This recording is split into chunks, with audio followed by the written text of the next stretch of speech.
Hi, it's Rebecca Whitman, your host of the Balanced, Beautiful, and Abundant Show. I'm a top-rated life coach, an international best-selling author, and a multi-passionate entrepreneur. I'm on a mission to help you go from burned out to balanced, beautiful, and abundant. The experts on this show will help you achieve work-life balance so that you can experience abundance in 7 pillars of life: spirituality, health, emotions, romance, mindset, social, and financial life. When you have all 7 pillars of life in alignment, you are balanced, beautiful, and abundant. Let's go. All right. Welcome, everyone, to the Balanced, Beautiful, and Abundant Show. I am your host, Rebecca Whitman, and we are taking you from burned out and overwhelmed to balanced, beautiful, and abundant. Today, I have a really special guest. His name is John Melton. We have a little bit of history. We were both in the same network marketing company in the 90s. The only difference, and probably a lot of differences in our life path, but for the purpose of this interview, is he stuck with it. He stuck it out. He said, I'm not going to get distracted and go for the next shiny thing and quit. And I said, you know what? I want to be a famous Hollywood actress, and I'm going to leave the profession. And now I'm back in, and he is now, is it 7 or 8 figure money earner? Are we even allowed to say without making some kind of crazy disclaimer, John? Yeah, it's always funny, right? Because you just want to be like, I made this, and then you get in trouble. But multiple 7 figures per year, so that's been fun. There you go. That's a very diplomatic way to say a lot. Maybe. A lot. Maybe. You find out days later if you don't hear anything. You're like, am I good? We won't ask for your tax return. Don't worry. We are so excited you're here. Let me tell my audience a little bit about your amazing background, and I'll let you tell your story. I'm just going to go through the statistics. John is a top 50 money earner in the entire profession of network marketing, top 3 in his company, a member of the Network Marketing Hall of Fame. He is one of the most renowned social media trainers in the network marketing space. Over the past 5 years, John and his wife, Nadya, have brought in over 200 million in sales and over 600,000 new customers. John coaches thousands of people on how to create a profitable online business. So, John, tell us your story. How did you go from, I guess you went right from high school to network marketing? How did you discover the industry? I know it's been a long road. We don't have time for the whole story, but how did you go from like 20 years old to multiple 7-figure money earner in the industry? Well, first of all, I appreciate you having me. But I will say, it took me 7 years to crack 6 figures and 16 years to crack 7. So it was definitely a slow process. I always love to say it's not get rich quick, but it is get rich eventually, which is better than get rich never. Yeah, right? Eventually works. Yeah. And for me, I was broke, busted, and disgusted. No background in business, no business being in business. But I got started when I was 20 because I was in community college, which is basically like 13th and 14th grade. I wasn't feeling it. Like I never liked school anyway. I liked like the social part, right? Like the weekends, my buddies, the girls, the sports. That's what I liked. I didn't really see value in the whole go to school, study, get good grades, get a job. I didn't really want a job. But then I'm also like, am I a loser? Like, what's wrong with me? Like all my friends, it's like they knew what they wanted to do, where they wanted to go to school, what they wanted to do when they grew up. And I'm like, dude, I have no idea. I felt like there was something wrong with me. And then I saw network marketing. It was like, hook, line, and sinker, take my money. I was a red apple, as they call it, the apple, right? The green rock. Did you start with $5,000? No, I didn't. I only started with the $50 starter kit. I didn't have any money. So they tried to help me get a loan and extend my credit limit so I could get $5,000 in product. But I had bad credit because I got my credit card. So I was 20 at the time. I got a credit card when I was 18. Lived down at the beach for 2 summers. Where was that? Ocean City, Maryland. Okay. And by the way, if you're listening, this is not how it's done anymore. This was in the 90s where Yeah. it's a whole different industry. You do not have to start with $5,000 now to be a part of this industry, just so you know, in case you're Yeah. just jumping into this podcast. Yeah. Yeah. It's kind of funny because like I literally had bad credit because I got a credit card at 18 and I lived at the beach for a whole summer. So I didn't pay my $20 minimum payment. I didn't know it was a big deal. Isn't that crazy? It's like, we go to school for all these years. They never mention credit. They never mention credit cards. They never mention mortgages. I got a job as a mortgage banker when I was 23-ish, 24, 23. And I told the guy in the interview, it's embarrassing, but it's true. I said, I will outwork everybody in your company. I will absolutely outwork everybody. I don't know how good I'm going to be at this, but I'm going to outwork everyone. 100%. I will make more phone calls than everyone else because I was so hungry. And that was after Trek got shut down. So I was like, I kind of had like a little bit of I could learn about the work ethic and like, the tenacity. Like I understood how to communicate and talk to people. Like I got that part of it, but I'm like, I don't know what a mortgage is. I literally told him, I don't know. He's like, you don't know what a mortgage is? I was like, I have no idea. Like, should I know? I mean, my parents never taught me that stuff. They don't teach that stuff at school. So don't get me started on that whole rant. But how crazy is it that like you go to school for all these years, you learn about history and all these things, but you don't learn about like basic principles to be an adult. Anywho, I then got into mortgages after the first company got shut down. Kind of had that MLM PTSD. I'm like, oh, I guess my friends were right. It was a pyramid scheme. So let me go make money in traditional sales. And I made $600,000 in 4 years.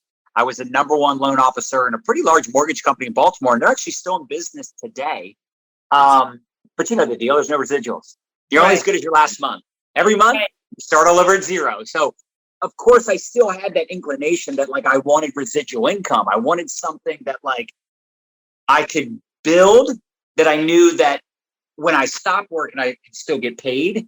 And I tried real estate investing, but I bought at the peak of the market back in 2006, 7, and 8. So I bought high, I sold low, lost $1 million in real estate and ruined my credit. So it was just like, like being an entrepreneur is tough, right? Being an investor is tough. Let me go back into this network marketing thing. And we ended up with a company for about 7 years. We did pretty good, but our team wasn't winning. We had no duplication. Like we were the only ones on our team making over $1,000 a month. And we were making 6 figures, but like nobody was even making $1,000 a month in our entire team after 7 years. I'm like, this is broken. There's got to be a better way. And I was doing the home meetings.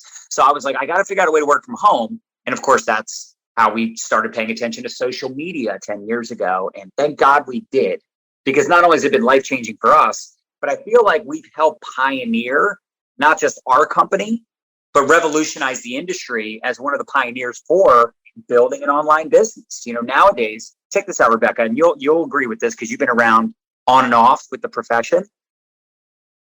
Back 10 years ago, if someone was in an MLM, like It Works, Road End and Fields, they had it plastered all over their Facebook, right? All over their Instagram, all over their MySpace.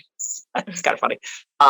Now, everybody, for the most part, knows about attraction marketing and building a brand. So now when you land on someone's profile, you're like, I think they're in a company, but I can't tell.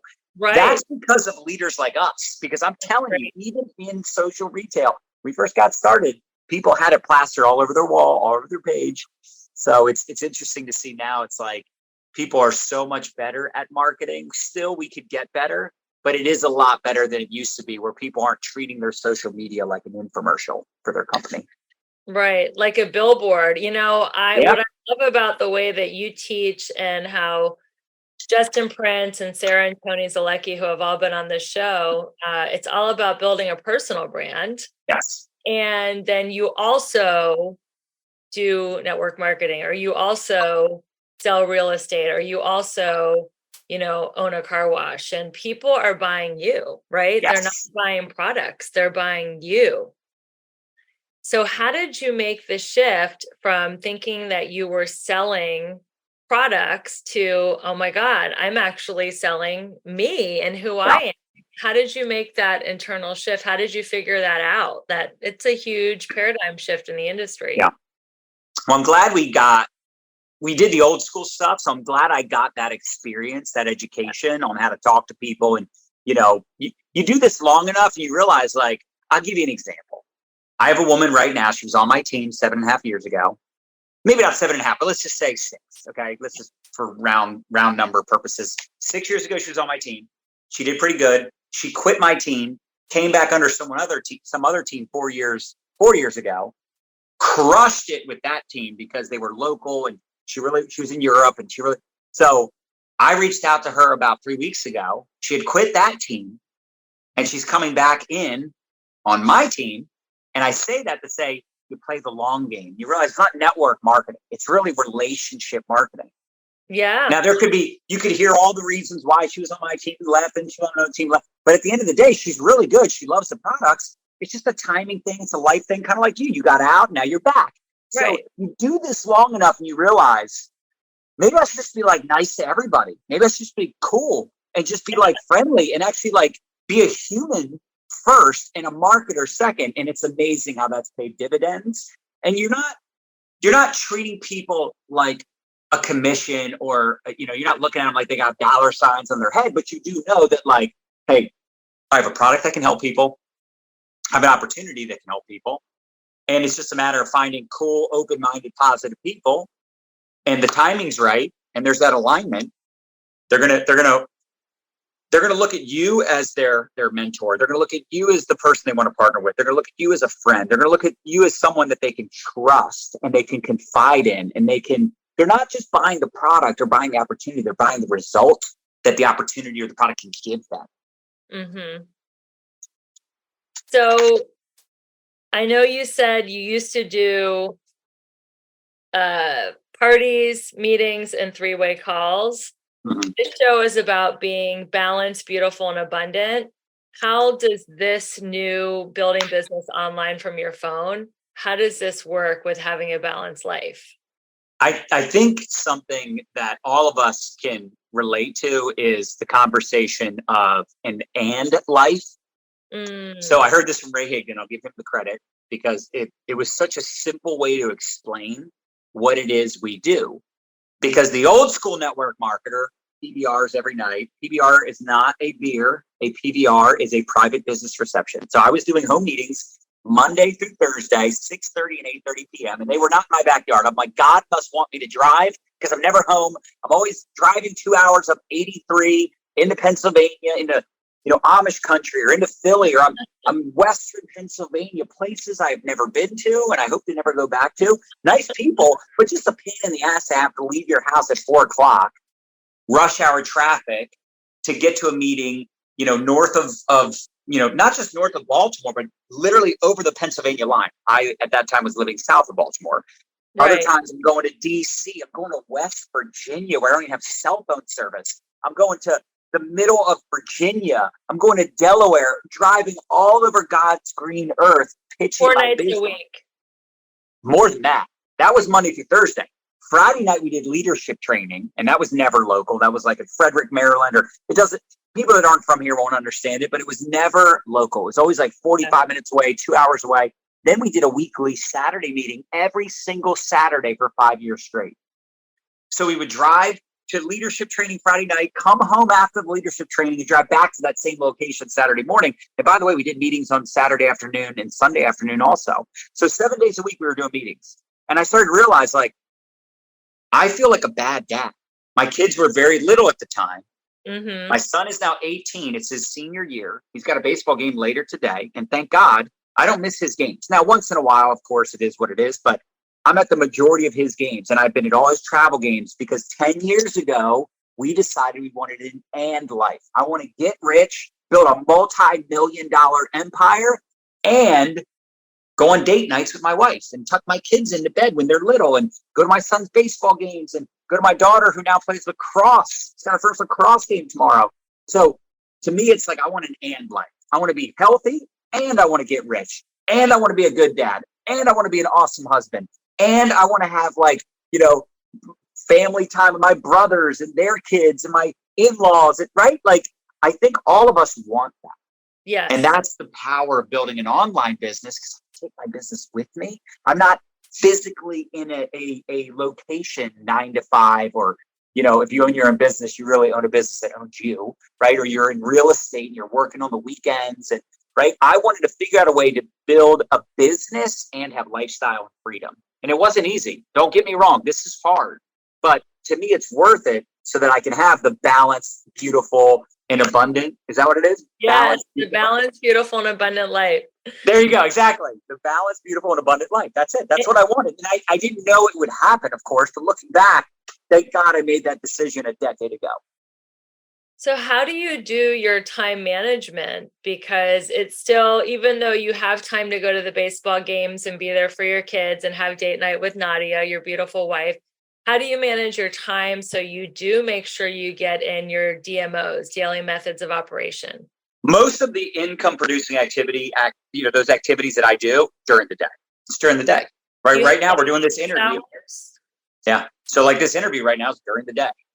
So if someone says, hey, can I interview you? Can you do a training for my team? Can you do this? Can you do that? I'm like, yeah, 10 a.m. to 4 p.m. Eastern, maybe even 3 p.m. Eastern, depending on the day, is when I try to do the interviews, the trainings. I do my follow-ups in the morning before 10 a.m. I do a lot of the stuff. Like as an example, I woke up today at 7:15, whatever.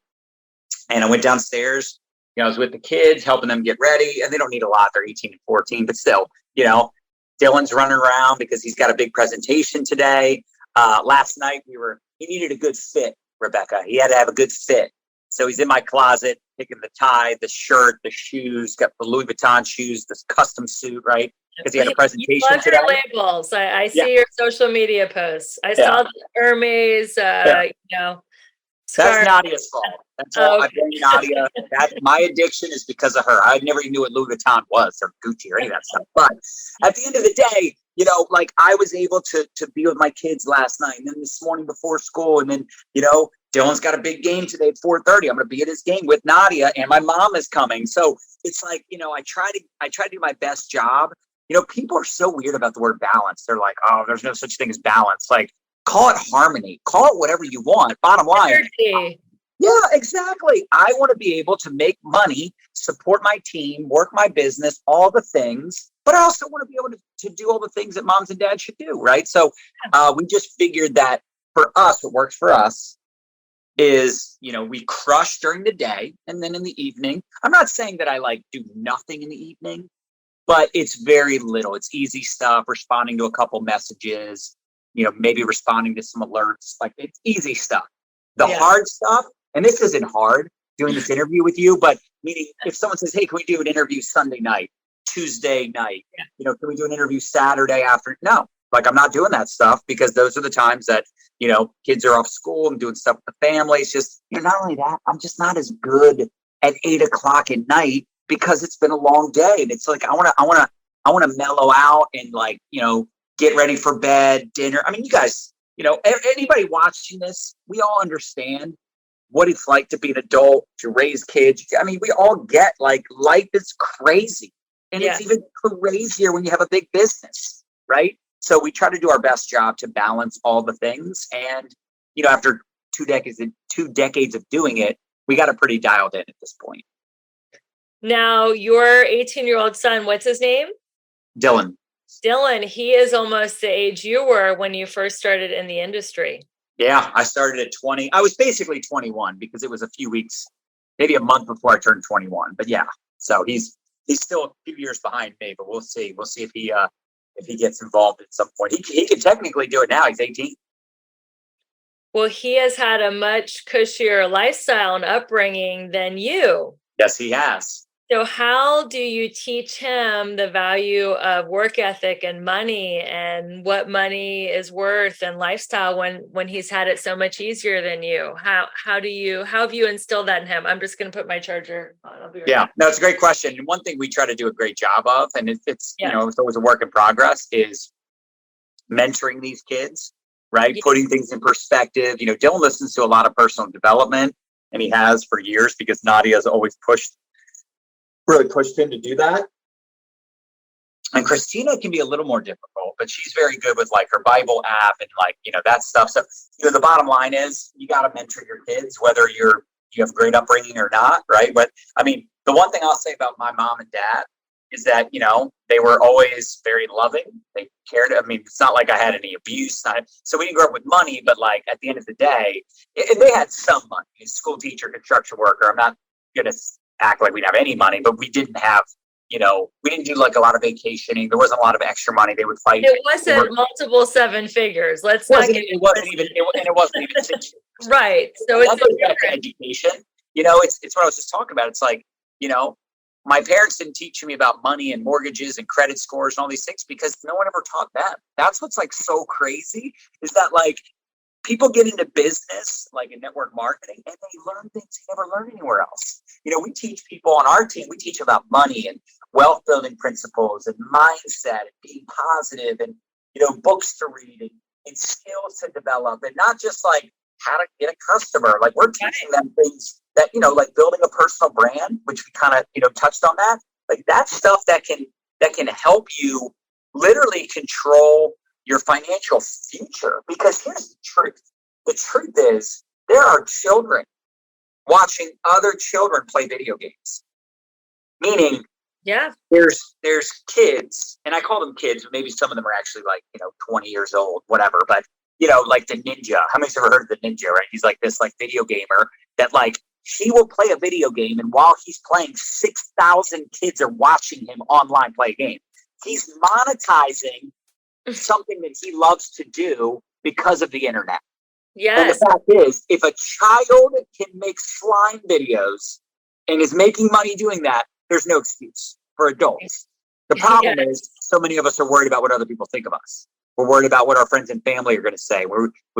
There's an internet troll out there, like Nadya did a reel and posted like the skincare products she uses. And some of them are from our company and a couple of them aren't from our company. Like, who cares? And this woman commented, and she's a hater. I knew exactly who it was when Nadya told me the name. I'm like, oh, that lady, she's just a hater. But she said, oh, you don't even use all your company's products. And it's like, so do you, like, my company doesn't sell sparkling water. So am I not supposed to drink sparkling water? Like, what a loser. Like, what a Karen. Exactly. Like, and the truth is, there's just some people out there that are unhappy. They're miserable people. So when they see you doing something with your life, they're not going to like it. They're not going to agree with it. Who cares? They don't pay your bills. Tell them, shush. Have you always been so strong about not caring what people think, or did you have to build that muscle? Oh, yeah, I cared a lot in the early days. And I still care what people think if it's someone I care about, right? Mm-hmm. Doesn't mean I have to listen to them, though. Like there's leaders on my team. And if there's something they're upset about, I'm going to care about that. Like, what can I do to help? Right? Now, it doesn't always mean that necessarily they're right. Or, sometimes people are upset about things. You got to coach them through it. Like, oh, my gosh, I had someone one of my leaders the other day hit me up and she said, hey, one of my customers that's been ordering from me for years decided to join the business under somebody else on the team. And it's just, I find that really upsetting. And, and I was like, listen, I agree with you. That is upsetting. That's BS. And the person didn't even say anything. But it's also like, it sucks, but it's happened to me too. It's happened to all of us. You just move on and you just say, hey, best of luck. I hope you crush it. But in the back of your mind, you're like, man, that kind of stings. It's called normal, right? It's a part of being in business for yourself. You're dealing with people, right? Numbers are perfect. People aren't. On paper, it's like, this is genius. Build up a customer base, teach other people how to do the same thing. And one day I could be, a self-made millionaire. Like one day I could, have financial freedom. But it doesn't work out that perfectly, right? It's a really tough deal. And you have to work on yourself and be so strong in your faith, be so strong in your abundance mindset, because you're never going to run out of people. And even in a down economy with things being a little harder right now than they were maybe a year or two ago, that doesn't mean that people aren't still spending money. The money didn't leave the earth. It's still here. Right. They're just scared. People are they have more fear because they've been told by the media, you got to be careful. It's a recession. But they're still going to find the time and the money to do what they want to do. That's my best year in network marketing. The first time I earned 6 figures was 2008.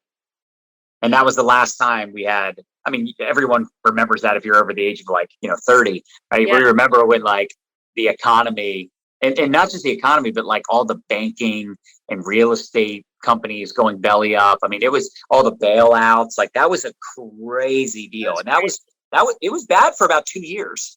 It wasn't until about 2010, maybe even 2011, that things started to really turn around. So, there's a possibility that 2023 and 2024 are going to be rough.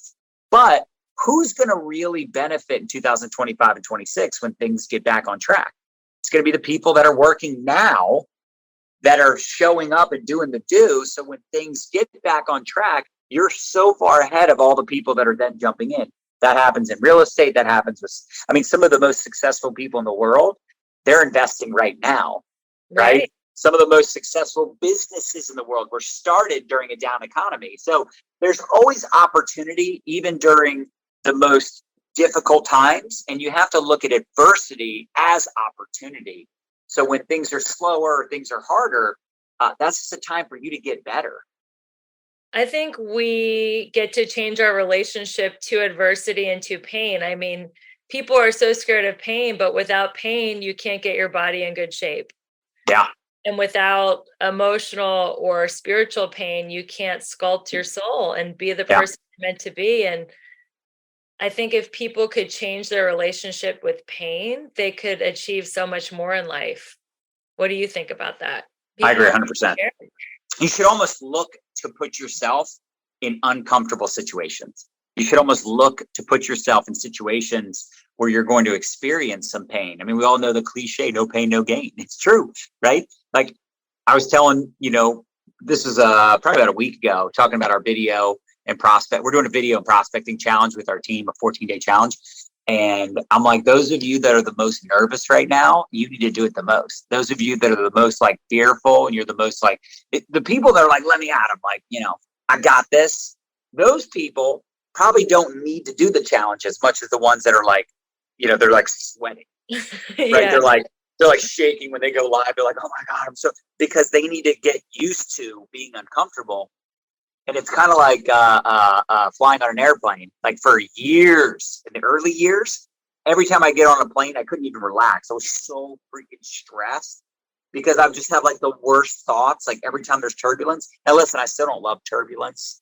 It's still ingrained in me where I'm like, oh gosh, I can't like chill, especially when it's real bad. When they get on the speakerphone or whatever, and they're like, hey, we're going to shut down all the services for right now because the turbulence is so bad. And you're like, man, because like if it's that bad that like even the well, I don't know what they're called anymore. I don't want to be politically flight attendants. Flight attendants. You know what I was thinking, right? Stewardess. Yes. So if the flight attendants are buckled in, you're like, oh man, like they can't even get up. It's so bad. But at the same time, you do it enough and you're like, it's going to be fine. Right. Same thing with speaking. It's the same thing with prospecting. It's the same thing when it's in a down economy. Right. So if you think about experience, and how important it is to have experience. Experience isn't just like good experience. It's also bad experience. Experience is experience. So, I'm glad I've been through the bad economies and I've had companies shut down and I got sued for $2.5 million. Nadya always says, wrongfully sued, baby. Wrongfully sued for $2.5 million. I'm glad that happened. I'm glad I've lost money in real estate because, first of all, I didn't die. It wasn't the end of the world. But again, I learned from those mistakes and I failed my way to the top. Unfortunately, some of those bad investments and bad decisions and things that happen, that's like your stupid tax. You're like, oh, not going to do that again. Yeah.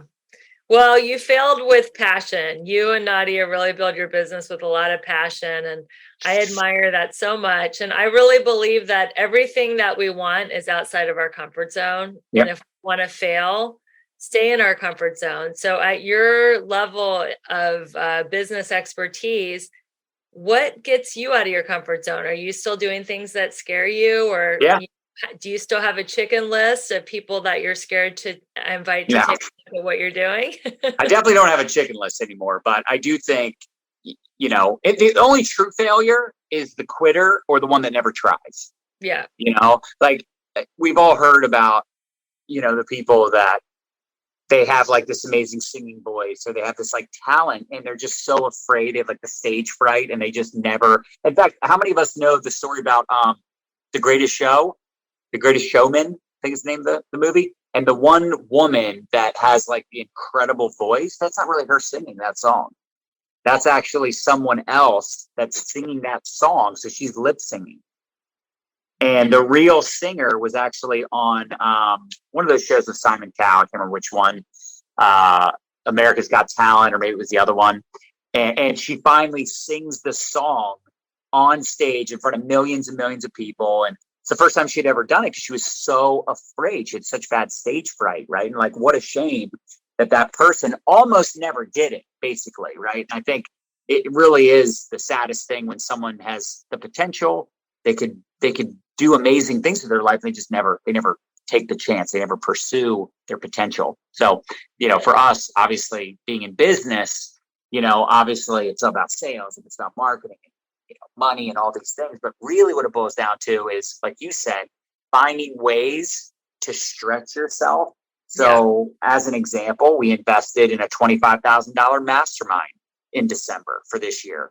Now that's not a big stretch for us compared to what that would have been 7-8 years ago, but still it's a big investment, right? Yeah. It's a big investment. So, whether it's that or speaking at an event that has thousands of people, and, knowing that like you could do a really great job and it would make a big impact, but also you could go up there and not have your best performance. And then you're beating yourself up. You're like, oh my gosh, I forgot to say this, this, and this, and this. And I could have done better. And I didn't have the best energy on stage. And, the crowd kind of affected me. So there's absolutely, even at our level, there's new levels, new devils. There's still times where I'm like, oh my gosh, this is so stressful, right? Because the truth is you make more money, and you have more responsibility, and you have a bigger team, a bigger business, and you have bigger speaking opportunities, and you're connected with bigger people. I mean, it's sometimes intimidating, right? It can be intimidating, but that's a good thing. That's a good thing. You're growing when you're stressed or nervous, or you're putting yourself in those situations that are majorly uncomfortable.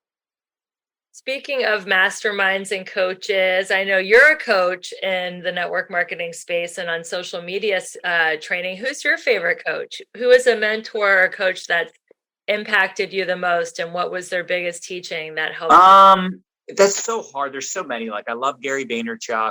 I love Chalene Johnson. Ray Higdon is amazing. Eric Worre that's the mastermind we joined with Eric Worre's. There's, but I learned a lot from my own team too. I've got leaders on my team, Marina Simone, Bryn Lang. I mean, I've got leaders on my team where I'm like, wow, that was awesome. Or man, they're so powerful. And like, I'll get tidbits from them, Casey and Kylie, these twin sisters on our team, they're teaching strategies on what they're doing with like referral posts and giveaways. And there's little things you pick up from everyone. There's little things you pick up from people that, aren't nearly at the same income bracket as you, but you learn something from them about parenting, right? So I think it's really important to identify people that are good people, right? Good character, integrity. If they say they're going to do something, they do it, right? Those are the people you want to learn from and listen to. And, they have what you want. They have the results you want. Maybe they have the results you want in business. Maybe they have the results you want in their relationship or in their fitness. So I think it's important to identify what are the pain points in your life? What are the things you're struggling with? What are those things that like, whatever you lack, you attack. So if you're lacking clarity on your fitness and you're just like not in great shape and you're lethargic, your energy's off, you're having, not the best sleep or whatever it is, like you should study that, dissect that, like figure out like what's going on with me, right? If your financial situation isn't any good, study people that are, good in their finances. I mean, it should be more obvious and common sense, but it's really not. Like they say the average American after school, college, whatever, they just stop learning. Right. Don't be average. Don't be mediocre. You learn all these things in school that don't really matter. Let's be honest. How much do you use algebra or geometry? Unless you're an algebra or geometry teacher, exactly. Right? You don't use it that much. Now, some people will argue with me, oh, but it's reasoning, it's this, it's that. Like, okay, potato. The bottom line is I don't use a lot of the stuff I learned in school, but I also never stopped learning after school. I learned more after school, being in business, being an entrepreneur, about happiness, about positivity, about business, about social media, about money, about all these different things that I never learned in school. So, be a student, be curious, keep learning. And if there's things that you're struggling with, you should probably like read a book about it. Like you Hire should a probably coach. invest in a course, hire a coach, invest in a mastermind. Yeah. Go to it's like amazing. Like we have these amazing events, our social retail events, right? Yeah. And somebody says, oh, I want to get better at this, but I can't afford to go to that event. You can't afford not to. You can't afford not to. The people that can't afford to go need to go the most. Right. Exactly. The person says, I can't even afford to, buy a book or invest in a course or invest in my business. It's like, then that's all the more reason to do it. You just got to figure it out. You got to find a way. Everything's figure outable. And you are your own worst enemy. Like you are the indecision and the inconsistency and that's why again it goes back to the mindset, right? It all goes back. And the foundation is this. What you got going on up here. Self-talk. Do you still have negative self-talk? Sometimes, absolutely. 100% yes. Yeah. How do you deal with it now? Depends. It depends. Sometimes I'm just tired. Yeah. Right. Sometimes I just got to chill, watch a movie. I watch a lot of shows. I'm a showaholic. Now people will say, but you weren't supposed to watch shows. Well, when you get rich, you can watch whatever you want. I hope some people might say that's arrogant. I don't care. I'm just telling you the truth. There were years and years and years. I remember when everybody was talking about Game of Thrones, GOT. I didn't know what it was. And some people still don't know what it is. I didn't watch Game of Thrones either. I don't believe you have to wait till you get rich to watch shows. I think that if you do time management well, that's kind of like old school, that you have to like know life and you can't even enjoy like a great show. I feel like now is the golden age of shows, and it really is. That's like, I don't drink, I don't do drugs. That's kind of like my cold beer in the end of the evening. There you go. Yeah. Is watching a great show. You can just chill and just be sucked into like Yellowstone or Billions, or I've been watching Succession. Oh, obsessed. I'm obsessed. Dude, my favorite is Greg and Tom.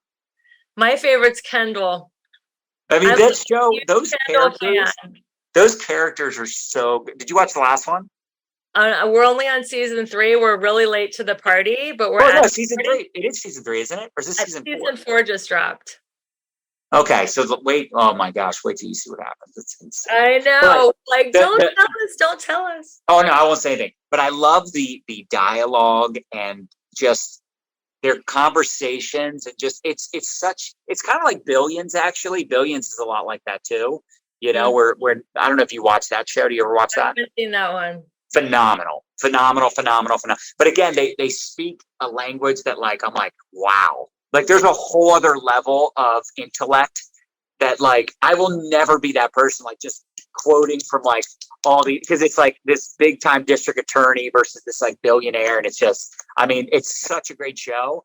But anyway, the point is, for me, if I'm trying to recharge my battery, or I'm in a bad mood, almost every time it's just you're a little tired, or maybe you're hangry, right? There's something going on, or you're focused. Sometimes, honestly, and this happens to me, sometimes you're just talking to the wrong people and they suck the energy right out of your eyeballs, right? Yeah. You have a couple of negative conversations in a row.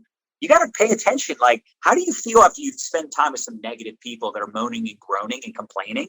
Like, you start to realize, like, damn, dude, like that affected me. Maybe I should stop talking to these specific people. Like, I love them, but I'm going to love them from a distance. So awareness is a big deal. And you got to be aware of like, what is it that gives you energy and what is it that saps your energy?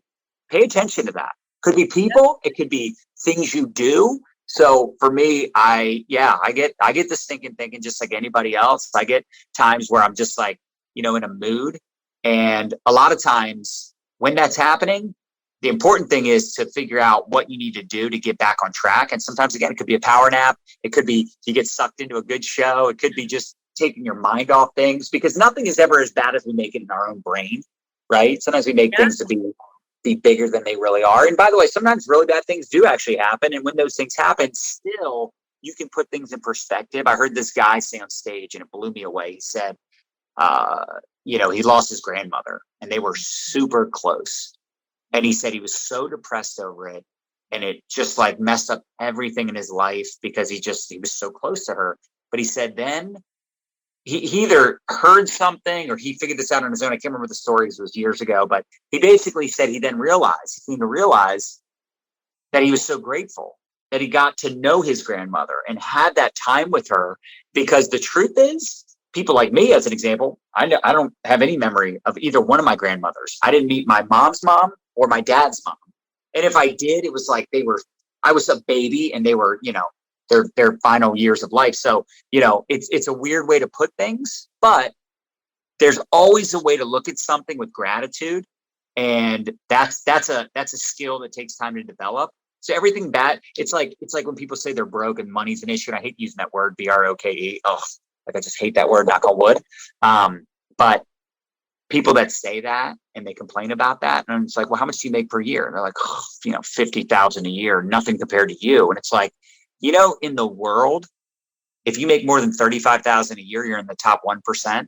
Now, not in America, but in the world, 99% of the humans on earth make less than 35,000 a year. Like, what are we really talking about here? What are we really complaining about? And that's why when you go to a third world country, you see these people and they're sitting on milk crates, but they got a big smile on their face. Yeah. They're actually happier. They're connected to their community, their family, their faith. Yeah. Faith. I mean, I really feel like there's a lot of people that are just lacking gratitude. And I feel like gratitude is the secret sauce of a happy life. And when you're happy, then you're going to attract more money. People think I'll have a lot of money and then I'll be happy, but it's actually in reverse. First, you get happy, and then you're going to attract people that will help you make more money. Like, for example, Marina Simone, you attracted her to your team. How did you meet her? It's funny. I remember her doing videos and she only had a few people on. Sometimes it'd be one or two, and I was one of them. And I was like, man, she's good. But I did that with lots of people. It's just she happened to see me. I saw her. We built a relationship. Timing was right. She joined the team. That's the beauty of building relationships, network marketing. Yeah, that's what it's called. But really, it's relationship marketing, being a good human. And your goal as a leader, your job is to identify and encourage potential. That's beautiful. That's a tweetable. Your job as a leader is to identify and encourage potential. So you met Marina Simone online. You were just social media friends? Yep. And then I think I met her in person at GoPro. And she was on your team. And that's another reason you go to events. Yeah. Because you meet people. And you might say, well, I met someone, but they're with a company. So what if they're not with that company in a year? What if they're looking for something else in 5 years? You play the long game, you never lose. The only failures are quitters, period. And the problem too is you get a lot of these people that is MLM PTSD, so they're like burnt out on it. And look, I get it, but it's just such a shame because they go, oh, I did that before and it didn't work. And it's like, well, the average millionaire started 11 businesses. I don't know where I got this statistic, so maybe it's wrong, but it stuck with me for 20 years. But they don't have a fact checker on this show. It's okay. They say the average millionaire starts 11 businesses before they become a millionaire. But the good news is you only got to do it once, maybe twice. So, it's one of those things where you just keep going. Like, okay, great. Like you got sued or your company went out of business. Like my first company went out of business. My second company got shut down. I had another company that I left. But I didn't give up. I kept going. And I had some PTSD, but you know what really freaked me out is going back to corporate America and just working a job and building someone else's company. So to each their own, but I'm glad I stuck with it. For sure. I mean, everything's hard. Construction's hard, laying bricks, digging ditches. It's like, you just get to choose your heart in life. And what I love about network marketing is if you stick it out and you're resilient AF, like you and Nadya, you will eventually find the people that want to build with you. Sometimes quickly, sometimes slowly, but you just stick it out no matter what. Now, I would like you to give advice to an introvert. You're an extrovert. You're great at connecting and relationship building. how does somebody build in sales or network marketing and relationship marketing if they're an introvert? Is there room Well, for some of my biggest earners, I mean, Bryn Lang is an introvert. Nadya is an introvert. So being an introvert and again, people look for excuses, right? They're like, well, I'm not an extrovert like you. Like, okay, great. Then find some introverts and follow them and learn from them. Because here's the thing, it's social media. That's the beauty, is that you don't, this is like a dream come true for an introvert. And by the way, I am an extrovert, but when I'm on an airplane, I don't want to talk to anybody. When I'm at the gym, I have a home gym now, but when I used to go to the gym years ago before COVID, I never wanted to talk to anybody at the gym. I'm not that friendly. When I'm out and about, I am not that friendly.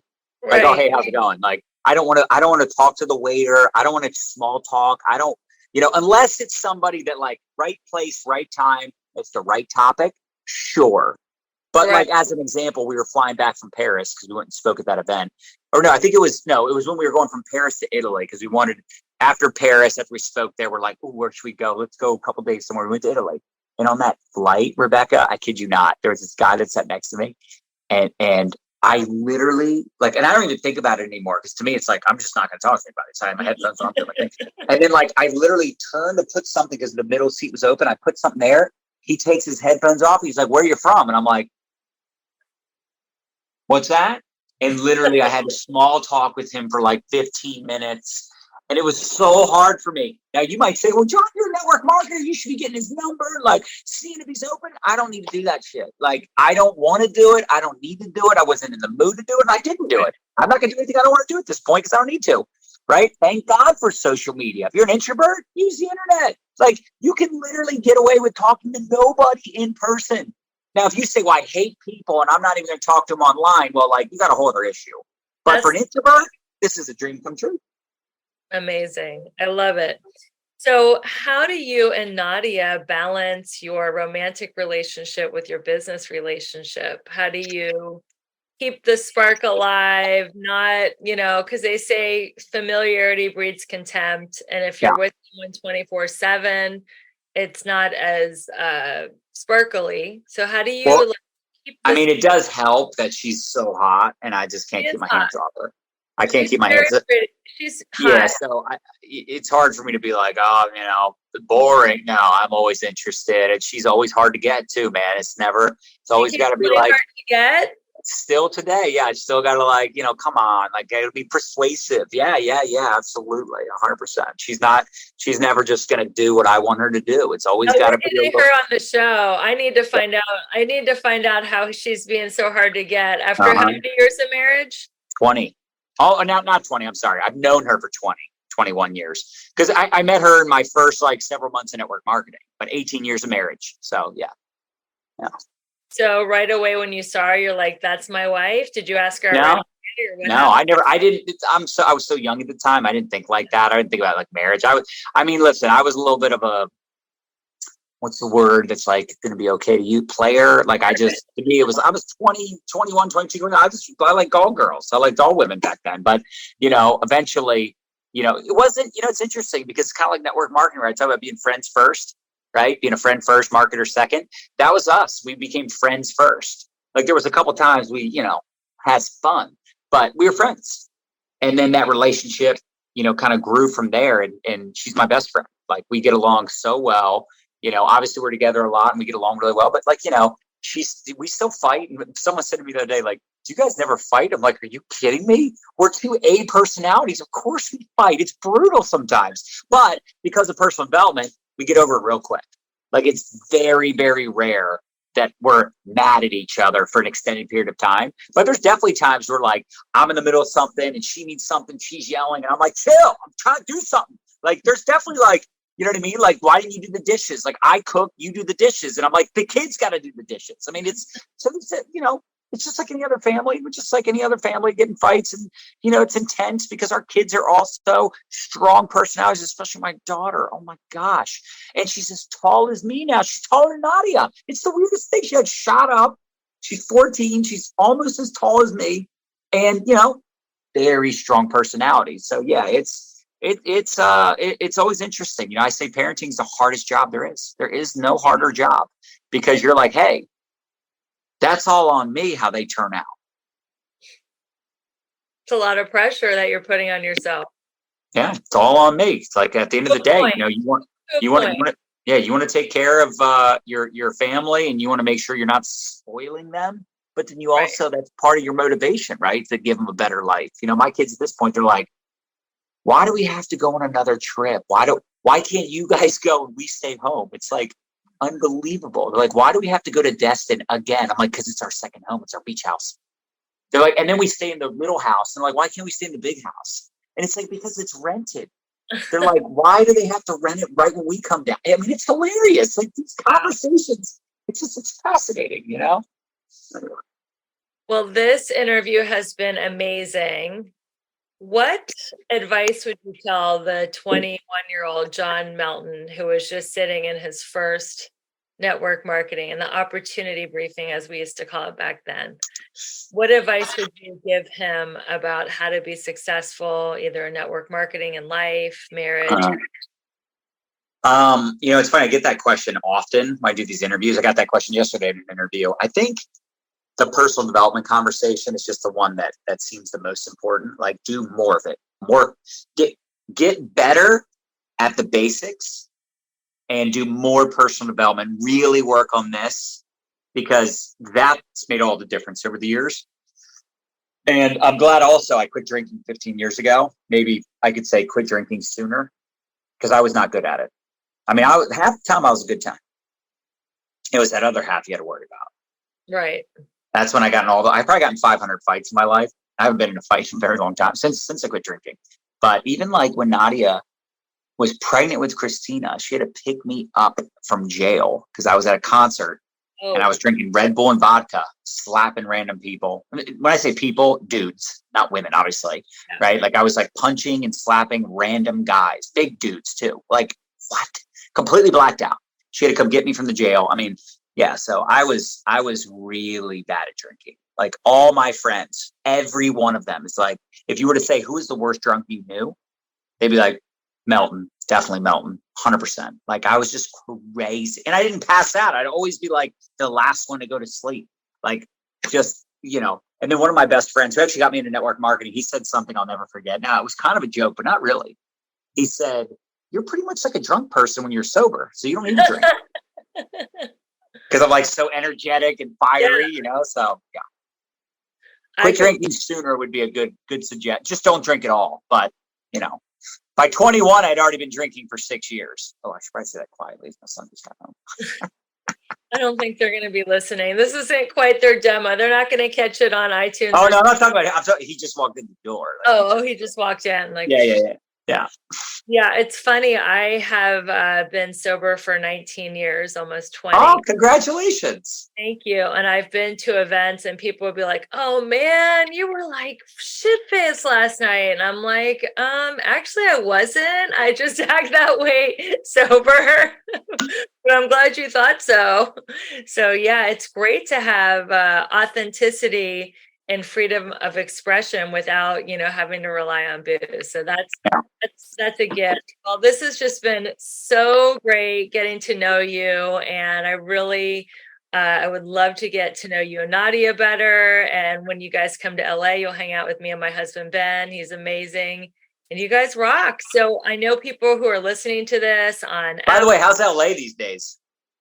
That's a great question. It got a hard beat down during COVID. It really lost its shine and its luster, and a lot of businesses closed down, and it's just now coming back. So I feel like Manhattan came back a lot faster than LA did, and a lot of people left. Have you been to Manhattan? Yeah, it seemed like it was. I mean, I'll say this: I like New York and LA. I actually like both a lot, but man, it's just. The like when you walk around New York City, it's just like, why does it smell like this? Why is it there's so much homelessness and it's just sad. Right. There's a lot of crime, and in LA, of course, like you said, it got beat down. But at the same time, we were just in LA 2 months ago, and actually it was right before we went to Bora Bora, right before we went to Bora Bora. And I mean, I still like, it's just so beautiful. It's just such a cool place, but I'm always curious to people that live there if they feel like, I mean, you're still there, so obviously you must love it. But there's a lot of people that left, of course. A lot of people left. And it wasn't just because of COVID. It's because taxes are outrageous and the prices of homes. And I know there's a bunch of reasons, but it's still LA. It's just so beautiful. I mean, there's no place like it in the world. It's really special. I've lived here for 22 years. A lot of people left LA and they moved to South Florida and Austin, Texas, Coeur d'Alene, Idaho, and Nashville, Tennessee. Yeah. And now they destroyed the real estate markets there. So it's like now I would never move to any of those cities because the people from LA have gotten there and driven up the real estate market so much. So. No, it's true. I remember when we were looking at properties in Nashville. And my dogs aren't too loud, are they? I can kind of hear them. I was like, what is that? Are they chewing up or something? No, but I remember looking at real estate investments in Nashville and Austin and some of these places. I'm like, it's not even cheaper. It's like just as it's more expensive than Maryland for sure, but it's not. Yeah. So people are like, oh, it's so much cheaper. And it's like, compared to what? Like $5 million for a 4-bedroom. And it wasn't even that modern. I'm like, wow, that's kind of crazy. And you're getting cold weather. Yeah. No. So, well, this has been an amazing interview. I can tell your dogs are starting to go crazy. So I'm gonna let you go. I think someo's at my front door. Nobody's answering. I have to go get that. It's okay. It's definitely great talking to you, Rebecca. Thank you for having me. And anything I can do to help, let me know. How can people find you online? I know people are going to want to stay in touch with you. Probably just Real John Melton on Instagram or Facebook. Those are my two. I mean, we do have YouTube, LinkedIn. We have a blog. We have all that. But the easiest place to find us is Insta and Facebook. All right. Awesome. Well, thanks for being on the show. I'll let you get your front door. Everyone, you've been watching the Balanced, Beautiful, and Abundant show. I'm your host, Rebecca Whitman. I'm taking you from burned out and stressed out to balanced, beautiful, and abundant. Until we speak again, keep your vibe high and magnetize. Bye, I love that. Bye, everyone. See you. Bye. Thank you. Thank you for listening to the Balanced, Beautiful, and Abundant show. Please rate, subscribe, and review this podcast. If you or someone you know feels stuck and needs more abundance and balance in their life, please go to my link tree in the show notes to schedule your complimentary breakthrough call. I look forward to hearing from you, and we'll see you on the next podcast episode.